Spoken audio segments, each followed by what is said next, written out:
ব্যাপারে তুমি সত্যি বিশ্বাস করো, সে ব্যাপারে তুমি কখনো হাল ছেড়ো না। পথ তুমি খুঁজে পাবে। ওরা তোমাকে নিয়ে ঠাট্টা করুক, তোমাকে নিয়ে হাসুক, তোমাকে আঘাত করুক, অবজ্ঞা করুক, তাতে কিছুই হবে না।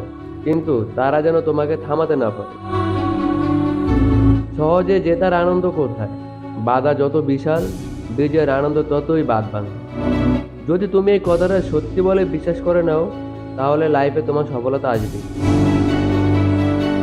কখনো হাল ছেড়ে দিও না। এখনকার এই দাঁতে দাঁত চেপে করা কষ্টগুলো তোমাকে বিজয়ের খেতাব দিবে সারা জীবনের জন্য। আমি ব্যর্থতাকে মেনে নিতে পারি, কিন্তু আমি চেষ্টা না করাকে মেনে নিতে পারি না। সত্যি এই কথাটা যদি তুমি বুঝতে পারো, লাইফে তোমার সফলতা আসবে। কখনো ভেঙে পড়ো না। পৃথিবীতে যা কিছু হারিয়ে যায়, অন্য কোনো রূপে সেটি ঠিকই আবার ফিরে আসতে পারে।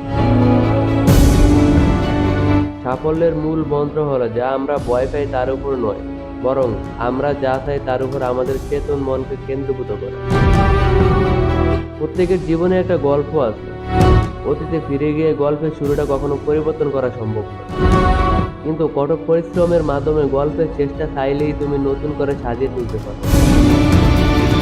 ব্যর্থতাকে ভয় করার বদলে চেষ্টা না করে বসে থাকাকে ভয় করো। হার মেনো না। আজকের দিনটা কঠিন, কালকে হবে অন্ধকার, কিন্তু তারপর সূর্যকে উঠতেই হবে। আজ ভিডিওটা এই পর্যন্তই। সবাই ভালো থাকবেন। আল্লাহ হাফেজ।